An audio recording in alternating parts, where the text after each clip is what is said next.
So my name is Lauren McKean, and I'm a librarian for communication studies and a web manager here at Northwestern Libraries. And this is an EndNote workshop for how to download and use EndNote for citation management.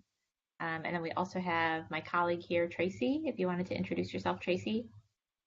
Hi, I'm Tracy Coyne. I'm based on the Chicago campus, but I support all the online students in the School of Professional Studies. So I'm reachable online as well as down here on the Chicago campus in Wiebolt Hall, Jaffner Library. And I'm going to be monitoring the chat queue today for Lauren. So I'm going to turn my camera off now and let Lauren get started. But please don't hesitate to send me any questions or points that you would like me to bring up. Thanks. Thank you.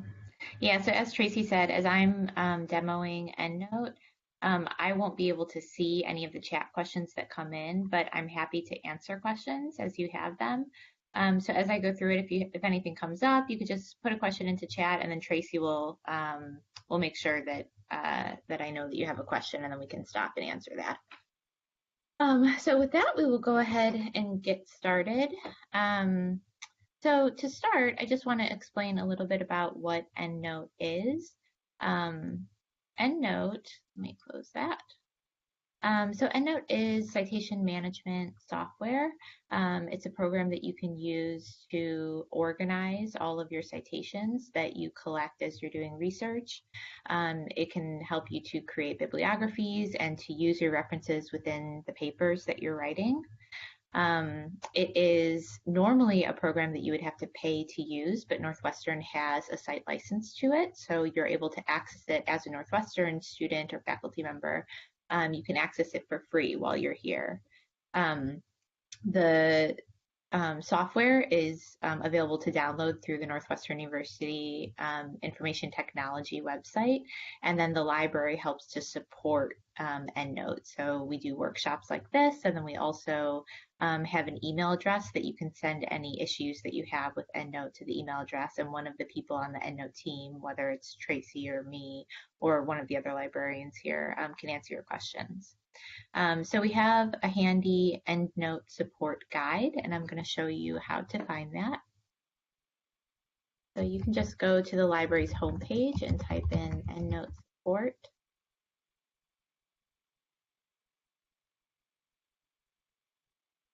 And then it is the first result that comes up right here. So we can click on online access. And then this is the guide. On the first page of the guide, it talks a little bit about what EndNote is and how you might use it. And then this tab, it says, how can I get EndNote? And then this is where it has a link to the NUIT site where it will show you how to download EndNote onto your computer. There is a note on here, this happens quite frequently, that if you use a PC and you download EndNote, you'll have to extract the files when you install it. Otherwise, it might ask you for a product key. And so there are some instructions right here on how to troubleshoot that issue if it comes up. The next tab I will show you is get help with EndNote. So we have some links to frequently asked questions. And then right here is a link to the library's EndNote support email. So if you have any questions and you want to speak with somebody directly, you can use that. And then the last page is for all of the workshops that we have. So we have some online like this, also in person if you ever wanted to come in person for a workshop. So with that, I'm going to dig right in and start talking about what happens after you download EndNote. So once you download EndNote, it's going to prompt you to save it somewhere. And we suggest that you save your EndNote library. It's going to create an EndNote library. We suggest that you save that just wherever on your computer you will remember where it's saved. Right now, I currently have mine saved on the desktop, but maybe you would want to save it to your C drive or to a drive that you would be able to access regularly. So right now mine is saved on my desktop, and I'm just going to go ahead and open up my EndNote library right here so that you can see it. So once you have downloaded and installed EndNote and you've saved your EndNote library, this is what you will be able to open up. My EndNote library is already filled with some references right here. So right now it says that I have 8 references. One was recently added. I have nothing in the trash. I've saved all my references. And then right under here, it shows that we have the option to have groups for our references. So groups are a neat way of organizing all of the references that you begin to import into EndNote. It's useful if you are perhaps writing a dissertation or a book and you wanted to be able to divide up your references by chapters. You could also do it by themes. I'm just going to click right here. If you right click, you can create a new group. So, chapter 2. And then when you begin saving references, you can drag and drop them into your groups. And you can also even do things like create a smart group, which would allow you to create groups based off of certain keywords or based off of author names. So if you wanted to create a group, let's say, of resources for every article that is imported into your library that contains the word digital preservation, then that would mean that all of the imported articles that contain that word would automatically be put into your smart group. I'll just go ahead and create that. And it's already been filled with one reference right here that says digital preservation. Another thing that I will show you up on this toolbar is that EndNote has many different styles that you can choose from. So I believe it has hundreds. Right now, the style that I'm using for all my references is APA, but you can easily go back to your references and I could highlight all of them and change the style to MLA if I wanted to, or any other style on the list.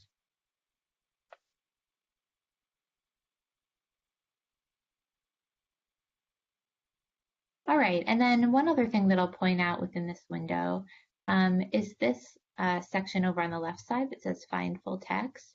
I'm not going to demo this quite yet because we're going to talk about it later once we get into the databases. But what this will do is for all of the references that you have in EndNote, the PDFs for these references aren't automatically put into EndNote. And so one of the ways that you can go searching for and adding PDFs for each of your references is by clicking on this Find Full Text. That will do a search and then automatically attach the PDF to those references that it could find. But in other cases, if it can't find the PDF, then you will have to manually add your PDFs to each of the references if you wanted to be able to have the reference and the PDF together. So that's the basics of this window. Now I just wanted to talk a little bit about getting references into EndNote. So right now I have all of these in here right now. How did they get in there? There are a few ways that you can get references into EndNote. The first is by adding them manually. And then another way is by going straight to a database or to the library's catalog and having them imported from the database.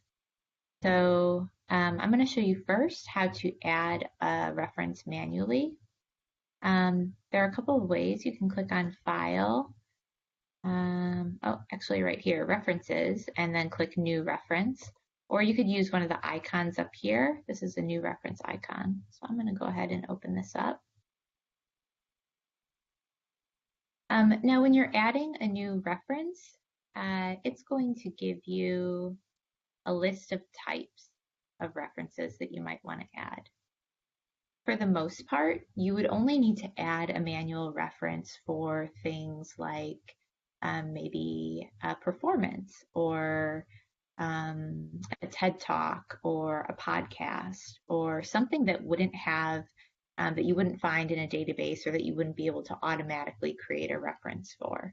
So you probably won't be using this too often, but I just wanted to show you just in case.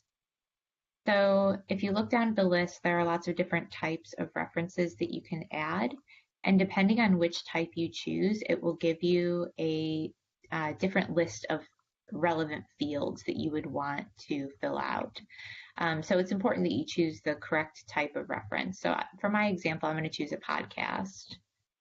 And as you can see, it's changed some of the fields so that now we have title of podcast and narrator. So this is relevant to a podcast.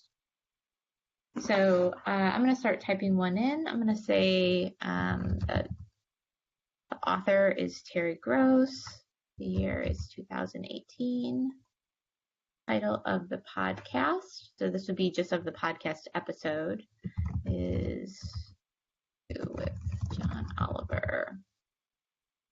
The narrator is Terry Gross.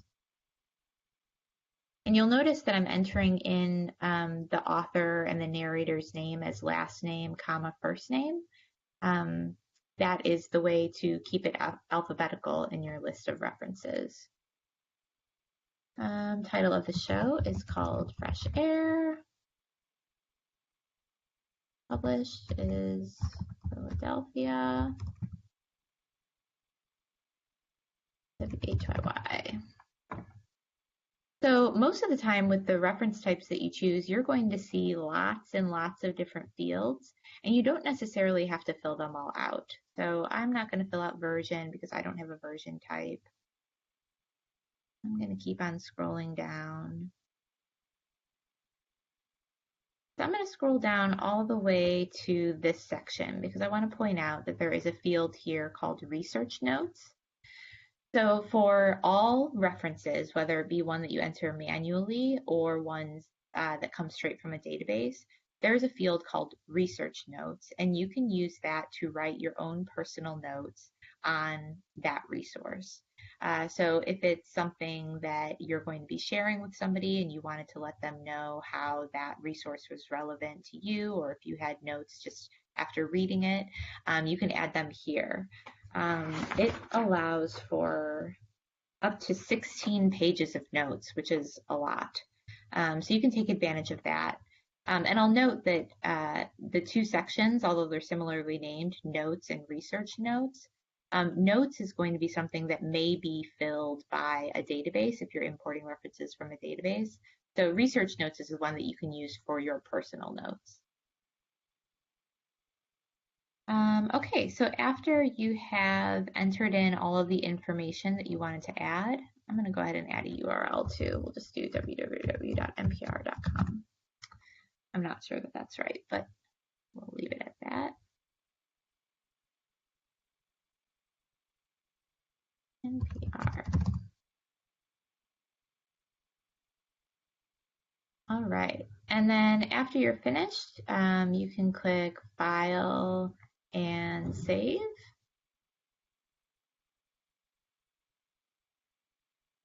Out of that, and then you'll see right here the highlighted reference that now it's been added to my list.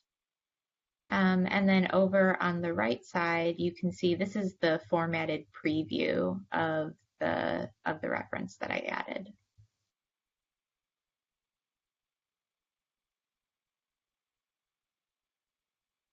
All right.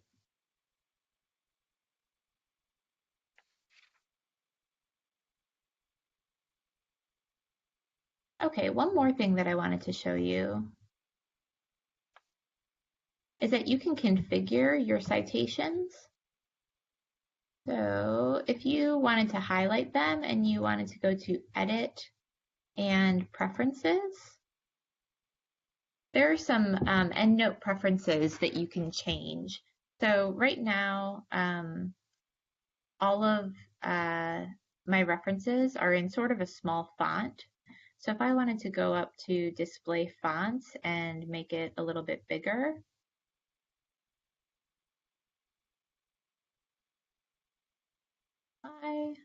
I could do that. And that's sometimes helpful. You go up to Edit Preferences,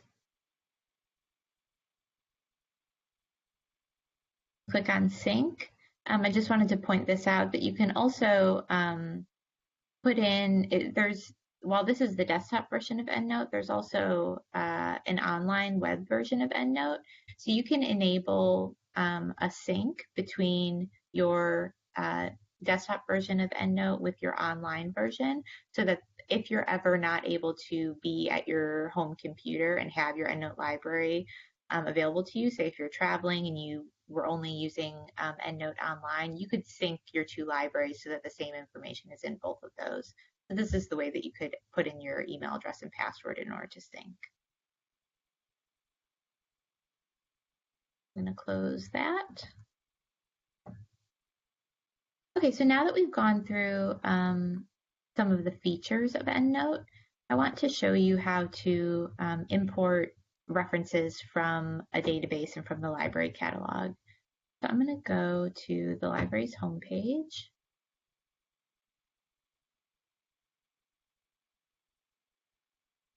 And I'm going to do a search in New Search for, oh, it's coming up for me right there. So my topic is public art and preservation. So I'm going to do a search for this.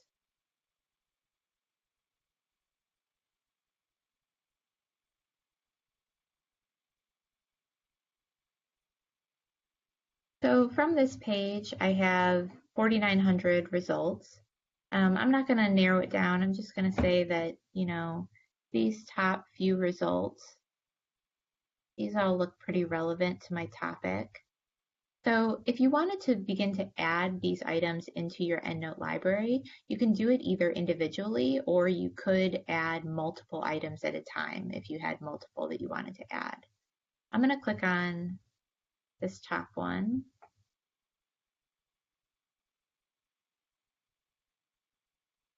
And show that just right here, if I knew that this was relevant and I wanted to add it to my library, you can click on this icon, this EndNote icon, and then that will open up a little drop-down menu right here.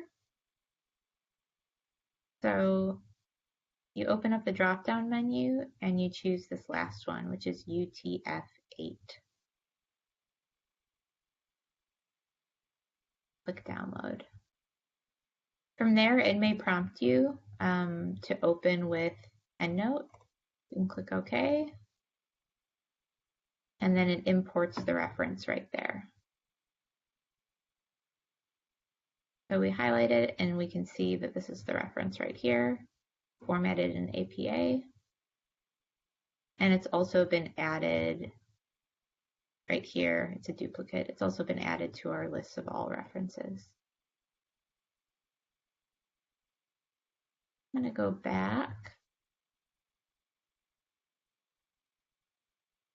And now I'm going to show you how to add multiple references at a time. If you were interested in adding, say, these top 3 references, you could do that by clicking on this little push pin, keep this item, and then that will save it to your eShelf. I'm going to do that for multiples.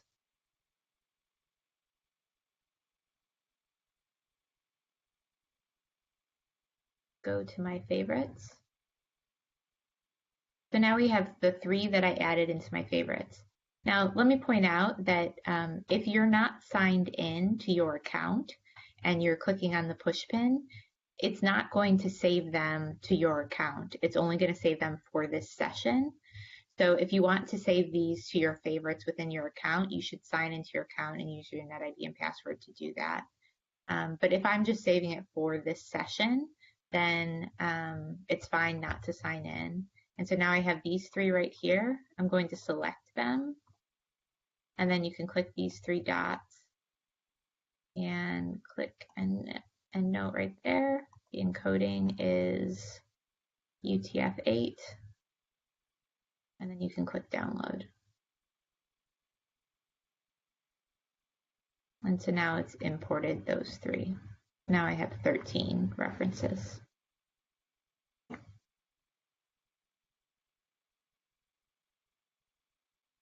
All right, so that is how you add references from New Search. Now I'd like to show you that you can also add references from databases. Close this out. So the library has 971 databases. Many of them have a button or an exporting tool to be able to send the references into EndNote. I'm going to show you just an example from an EBSCO database. So here's an EBSCO database called Art and Architecture Source. Click on that.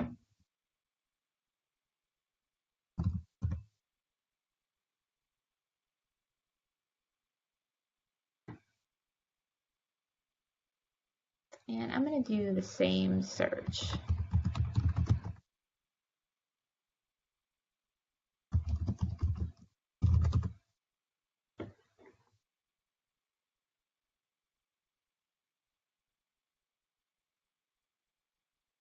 All right, so here's my list of results. It works similarly within the databases as it does in NewSearch, where you can either click on an individual reference and add that by itself, or you could save multiple to your favorites and then export them all at once. So I'll show you just real quick how to do both of those. I'm going to click on this second one. This shows that the PDF is attached to this, but it's not going to export with the PDF. So right over here is the export button. I'm going to click export, and then it gives you a list of options of different ways of exporting, and the default is to export in RIS format, which is compatible, as you'll see right here, with EndNote. So I'll click save and OK. And now it's importing that reference into EndNote right there. So as I just mentioned, there is a PDF that's attached to this article, or that's attached to this record, but the PDF did not go along with the reference here, so it's not attached. So what I like to do is that when I'm doing research and I know that I'm going to save something to EndNote, I will just go ahead and download the PDF.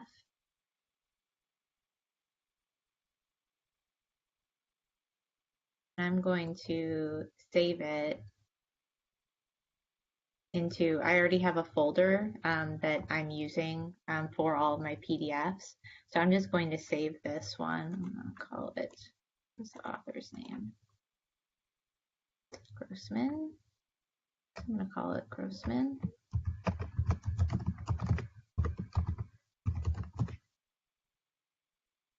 Click save. So now that I have the PDF saved on my desktop, I can add that into EndNote later so that it's attached to that same reference. So if you wanted to add multiple references at a time, you can do that by clicking on this little folder right here. I'm gonna click that one, this one, this one. So after I've selected a few, this little yellow window shows up. So I'm gonna click on Go to Folder View. And once again, I will select all and then find the export button, and this will export them as a group.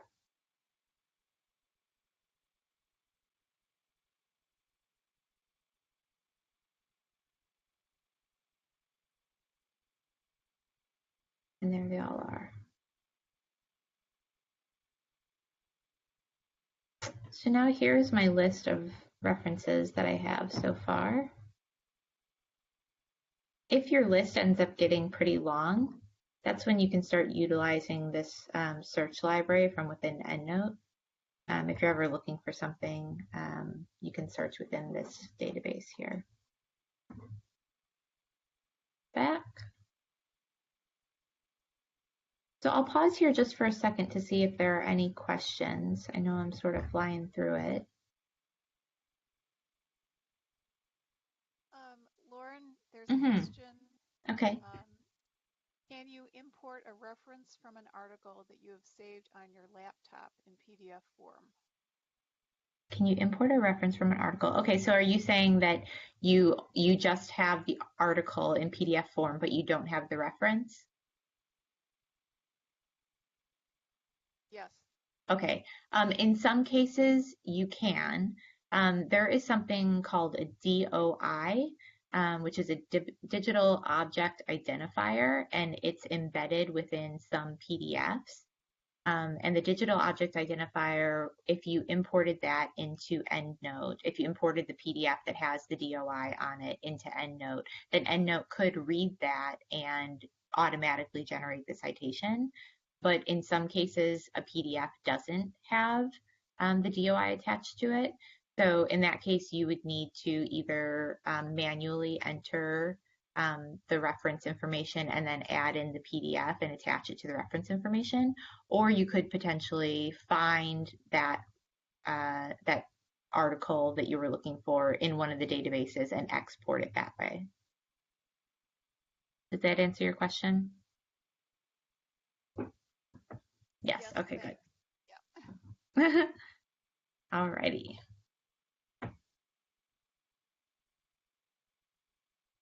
So let's see. Okay, so speaking of PDFs, I'm going to go back to EndNote. And now that we have, our library is full of quite a few things, let's go ahead and click Find Full Text. Oh, I think I need to highlight all of them.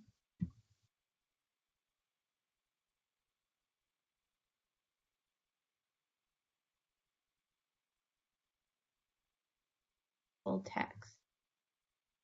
So now you'll see it's searching the 17 different references to see if it can find full text for any of them. And if it finds full text or URL, then it will automatically attach it.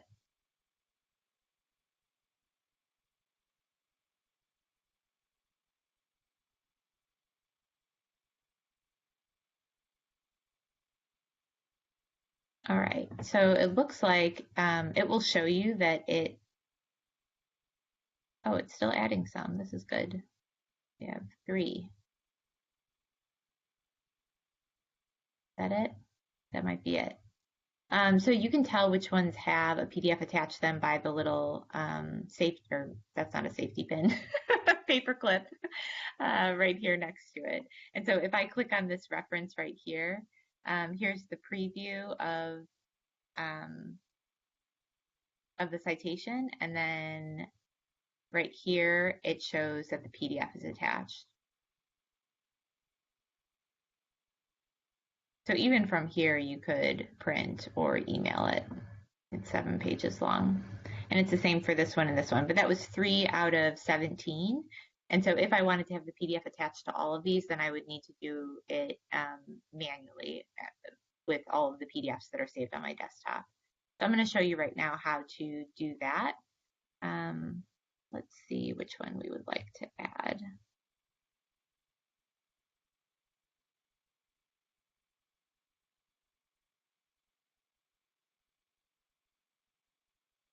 Or Bogart. Okay, so I know that I have a PDF of this article on my desktop. Right now, on the right side, I'm looking at the preview window. Here's the reference, or I could edit the details of the reference if I wanted to. Here's the preview window of the citation. There are no attached PDFs, so I'm going to click this paperclip to attach the file. I'll go to my desktop.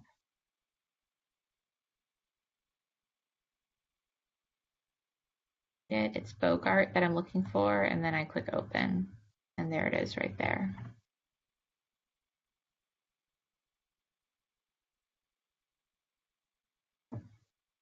Do that with this one too, because I know I have it.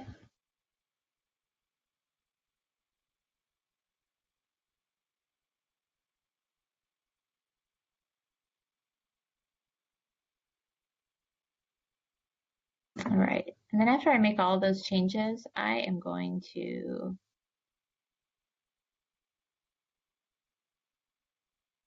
save button.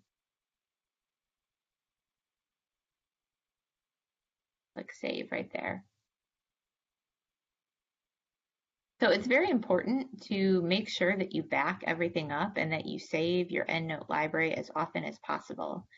You might even want to save it separately, export it as a zip file and save it separately just so that you have all these references somewhere. Once you start attaching PDFs, I mean, this is very important for your research, and you can easily, if your computer crashes or you lose it, you want to be able to have this stuff elsewhere. So save it in 2 places if you can. All right, so now that I have a list of references and it's in my library, you might want to begin to start using it within Microsoft Word. EndNote is, it has an app within Microsoft Word so that while you're within Word, it syncs with EndNote so that you can import and insert your references straight into whatever document you're working on. You could also very easily create a bibliography straight from EndNote just by copying your list of references. So let me show you that I'm going to highlight my list of references. I'm going to right click and click on copy formatted. So to create a quick bibliography, I'm just going to paste that. And here's a quick bibliography of all the references that I have in there.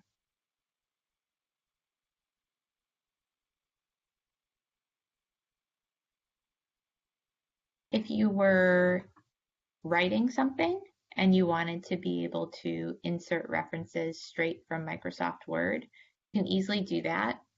Let me just point out that up here are all of the tabs within Microsoft Word. And once you download EndNote onto your computer, it will add this new tab within your Microsoft Word so that it will automatically show up here and then it will sync with your EndNote. So if I'm writing something and I wanted to, I got to the end of the sentence,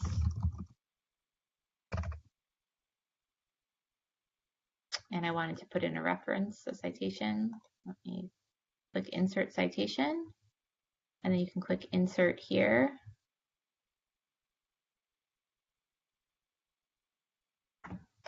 Once you're in this window, it's going to ask you to search. So this is connected to your EndNote library, so you can search by author or title. This example that comes up right here is Bogart, so that was one that's already in my library. We can show, let's look for Terry Gross just to find something else. And so here are the two that show up with Gross in it. So let's put in Grossman.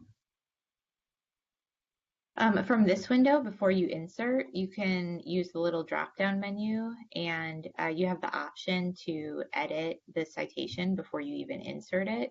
So if you wanted to change it a little bit, you could insert and display it differently. I'm just going to insert it as is. Right now, you can see up here that it's in APA format. So once you add the citation, here it is, it shows up in text, and then it will also give you right down here, at the same time that it inserts an in-text citation, it will also give you an entry for your reference list. So that's what this is.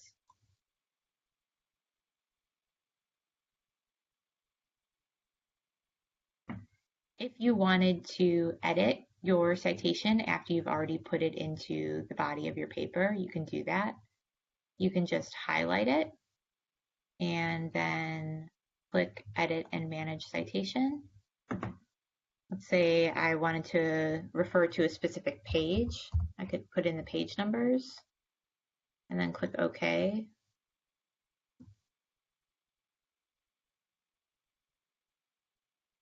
And there you see it's added the page numbers straight into my in-text citation. You could also change the style right up here.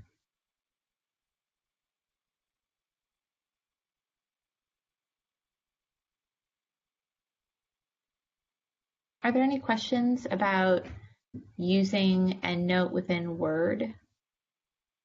This feature to be able to put in your citations as you're writing is called Cite While You Write. So you might end up seeing that around EndNote or if you look things up, you'll see Cite While You Write. That's what it's called. Questions? No questions so far. Okay. Tracy, can you think of anything that I've left out with Cite While You Write? I don't think so. I think you covered a good deal of it. Okay, great. So I'm going to go back to the EndNote library. And let's see. We covered groups, smart groups. Just checking my list to make sure we have it all. Saving in multiple places.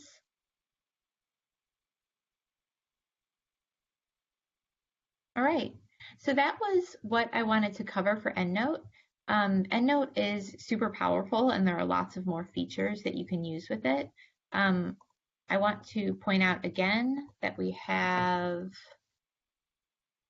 our EndNote support guide. I'm going to go back to it.